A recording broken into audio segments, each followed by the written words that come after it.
Welcome to our channel. അപ്പം നിങ്ങൾക്ക് എല്ലാവർക്കും ഇന്ത്യൻ ടീമിൻ്റെ അവസ്ഥ എന്താണെന്ന് എല്ലാവർക്കും മനസ്സിലായിട്ടുണ്ടാവും.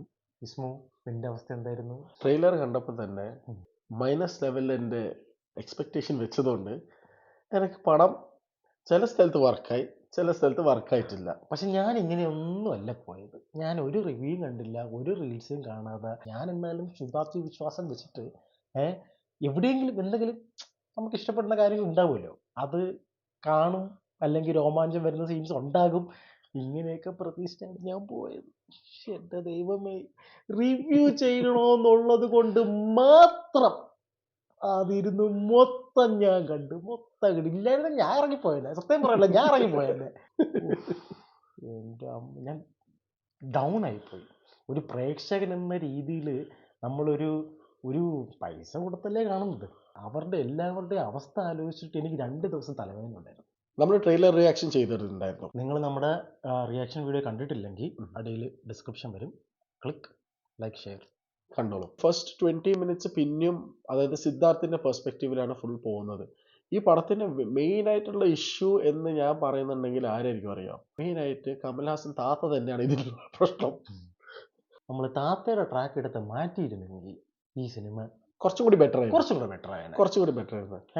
എക്സ്പെഷ്യലി സിദ്ധാർത്ഥിന്റെ ട്രാക്ക് നല്ലൊരു ട്രാക്കാണ്. പടം കണ്ടതിന് ശേഷം നമ്മൾ എന്ന് പറഞ്ഞപ്പോൾ ഇത് വർമ്മക്കലയുടെ ഡോക്യുമെന്ററി വിത്ത് കമൽഹാസൻ. വർമ്മപുരാണം. മർമ്മത്ത് കുത്തി കഴിഞ്ഞാല് ആണ് പെണ്ണായി മാറുന്നു, കുതിരയായി മാറുന്നു, പിന്നെ വേറെ പാട്ട് പാടുന്നു. ഞാനിങ്ങനെ ആലോചിക്കുന്ന, ഇങ്ങനെയാണെങ്കിൽ മരിക്കുന്നവരെ കുതിരയുടെ ഓടിയേക്ക്. ഇന്ത്യൻ താത്തന്നെ മൊത്തത്തില് അവര് സ്പൂഫാക്കി, കുളമാക്കി, നശിപ്പിച്ച് അങ്ങോട്ട് തേച്ചൊട്ടിച്ചിട്ടുണ്ട്. ഇവരുടെ പർപ്പസ് എനിക്ക് തോന്നുന്നത് ഇത് വിജയിക്കണമെന്നോ അതൊന്നും ആയിരിക്കില്ല. ഇന്ത്യൻ 3യുടെ ട്രെയിലർ ആയിരിക്കും ഉദ്ദേശിച്ചത്. ഇന്ത്യൻ 3യുടെ ട്രെയിലറും ഇന്ത്യൻ 3ക്ക് നല്ലൊരു കഥയുണ്ടാവും. അതിന് ഇച്ചിരി കാശ് വേണം, പ്രൊഡ്യൂസേഴ്സിന്റെ കാശില്ല, കുറച്ച് ബ്ലാക്ക് മണി വൈറ്റ് ആക്കണം, അതായിരിക്കും അവർ ഉദ്ദേശിച്ചത്. വേറെ ഒന്നും ആയിരിക്കും ഉദ്ദേശിച്ചത്. അല്ലാതെ ഇതിനകത്ത് ഒരു മനുഷ്യന് പോയി കാണാൻ പറ്റുന്ന ഒരു തേങ്ങ പിണ്ണാക്കുമില്ല.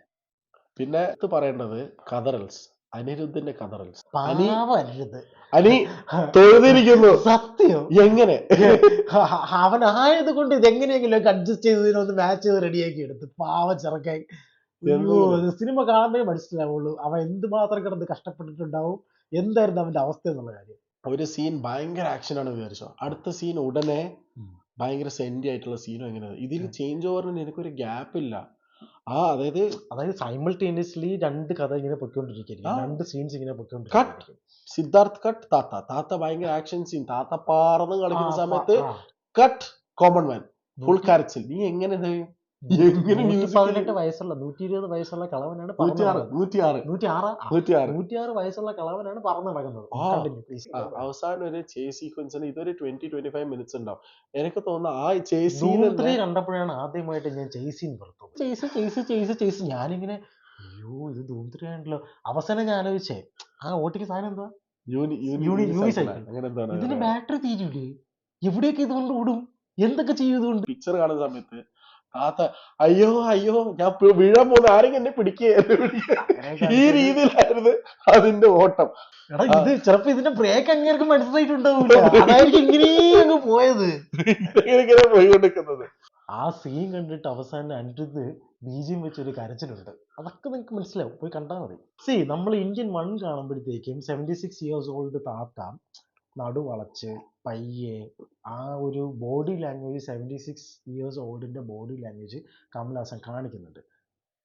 106ന്റെ ബോഡി ലാംഗ്വേജ് ഇതിൽ മാറി, ഇതിലൊരു 45-50 വയസ്സ് മാക്സിമം. താത്ത നമ്മുടെ തായ്പയിൽ പോയപ്പോൾ വല്ല ജനറ്റിക് മ്യൂട്ടേഷനോ അല്ലെങ്കിൽ എക്സ്റേയോ എന്തെങ്കിലും ബീമിന് എക്സ്പോസ്ഡ് ആവുകയോ അതുവഴി ജനറ്റിക്കലി മോഡിഫൈഡ് ആവുകയോ അങ്ങനെ എന്തെങ്കിലും എന്ത് കഥ പറഞ്ഞിരുന്നാലും നമ്മളെല്ലാം അക്സെപ്റ്റ് ചെയ്യും, എല്ലാവരും അക്സെപ്റ്റ് ചെയ്യും. പക്ഷെ ഇതും കൂടെ വെച്ചിട്ടാണ് ഇതിങ്ങനെ കാണിച്ചെന്ന് പറഞ്ഞു കഴിഞ്ഞാൽ, അതെ, നമ്മുടെ റിയാക്ഷൻ വീഡിയോയുടെ ഫസ്റ്റ് നമ്മൾ പറയുന്ന ടോപ്പിക് ഇതെങ്ങനെ ജനങ്ങൾ അക്സെപ്റ്റ് ചെയ്യുന്ന. ഫസ്റ്റ് വീഡിയോ അല്ല, സോറി, ഫസ്റ്റ് തിയേറ്റർ കണ്ട് അപ്പം തന്നെ എല്ലാ ജനങ്ങളും ഫുള്ളി റിജക്ട് ചെയ്തു. ഇതില് മേക്കപ്പ് മേക്കപ്പ് വർക്കൗട്ട് ആയിട്ടില്ല. കാരണം എന്താ വെച്ചാൽ സി ജി വർക്കൗട്ട് ആയില്ല. CGI work out. CGI എന്ന് വെച്ചാൽ അതിൽ AI യൂസ് ചെയ്തിട്ട് അണ്ടർസ്റ്റാൻഡബിൾ. പക്ഷെ അത് ഒന്നുമില്ല. കട്ട് ചെയ്താൽ മതിയായിരുന്നു. അതിന്റെ ആവശ്യമില്ല. വിവേകിന്റെ കണ്ണ് ഇങ്ങനെ നോക്കിക്കൊണ്ടിരിക്കും. വിവേക് ഇങ്ങോട്ട് തിരിഞ്ഞാൽ ആ. കണ്ണുപിടത്തിലിരിക്കും. അത് വിവേക് ഉണ്ട്, വേണുചേട്ടൻ ഉണ്ട്. വിവേകിന്റെ സെയിം പാറ്റേണിലുള്ള കൗണ്ടർ ഡയലോഗ്സ് കമന്റ്സ് ഇതിനകത്ത് പറയുന്നുണ്ട്, പ്രൊഡ്യൂസ് ചെയ്യാൻ ശ്രമിക്കുന്നുണ്ട്. പക്ഷെ എന്ത് പറ്റുന്നറിയാമോ, വിവേക് ചെയ്യുമ്പോഴത്തേക്കും അതിന് അതിൻ്റെതായ ഒരു എനർജി ഉണ്ട്.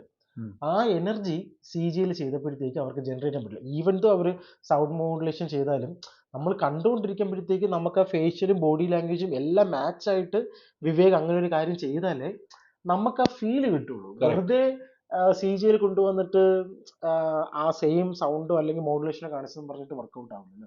പടം നമ്മൾ അതാണ് അവസ്ഥ. പ്രെഡിക്റ്റ് ചെയ്തായിരുന്നു ഇത് പൊളിയും പൊട്ടും എന്നുള്ള കാര്യം. ഉം. പക്ഷേ നമ്മൾ തന്നെ അതിന്റെ വിക്ടിമായിട്ട് ഇരുന്ന് കാണേണ്ടി വരുമെന്ന് ഞാൻ ഒരിക്കലും ചിന്തിച്ചില്ല. ടുവേർഡ്സ് ദി എൻഡ് ഭയങ്കര എക്സൈറ്റ്മെന്റ് ആട്ടോ. കാരണം ഇന്ത്യൻ 3യുടെ ട്രെയിലർ കാണിക്കുന്നുണ്ട്. അത് അത് ഡയറക്റ്റഡ് ബൈ മറ്റേ അത് കഴിഞ്ഞതിന് ശേഷം നമ്മുടെ അവഞ്ചേഴ്സിലൊക്കെ കാണുന്ന പോലെ ലാസ്റ്റ് മറ്റേ എൻഡ് ക്രെഡിറ്റ് വരൂലേ, അതാണ് പറയുന്നത് ടുവേർഡ്സ് എൻഡ്. അല്ലാതെ അവസാനത്തെ ക്ലൈമാക്സ് മൊത്തം മറ്റേ യൂണിസൈക്കിള് ഓട്ടോ ഓട്ടം വേറെ ഒന്നുമില്ല. നീ 3 കാണുമോ? കാണും, ഡെഫിനറ്റ്ലി.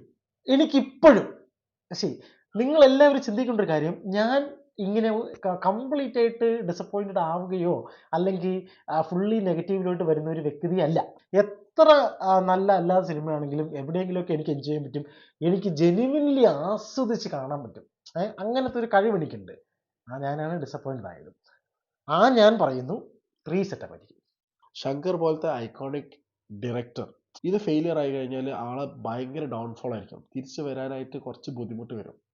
എന്ത് 3 ഫെയിൽ ആയിരുന്നു? അല്ല, ഈ 2 ഫെയിൽ ആയാലും 3 ഫെയിൽ ആയാലും ഒരേ പ്രൊഡ്യൂസറിന് കാരണം എൻ്റെ ഒരു ഇത് വെച്ചിട്ട് അവർക്കറിയാം, ദേ നോ ഇത് സക്സസ് ആവില്ല എന്നുള്ള കാര്യം. ഈ എല്ലാ ആൾക്കാർക്കും, എക്സ്പെഷ്യലി ശങ്കർ ഇങ്ങനെയുള്ള എല്ലാ ആൾക്കാർക്കും അവർക്ക് അറിയാം ഇത് സക്സസ് ആകൂല എന്ന് അവർക്കറിയാം. അവർ എന്നിട്ട് അവർക്കൊരു മിനിമം മാർജിൻ ഇത്ര കിട്ടാനുള്ള മാർക്കറ്റിംഗ് കാര്യങ്ങൾ ചെയ്തിട്ട് അത് റെഡി ആയിക്കുള്ളൂ. അല്ലാതെ സക്സസ് ആകുമെന്ന് പ്രതീക്ഷിച്ചായിരിക്കില്ല ശങ്കർക്ക് വരുന്നത്. അതുകൊണ്ടാണ് ഞാൻ പറയുന്നത് 3 ചിലപ്പോൾ പെടയായിരിക്കും.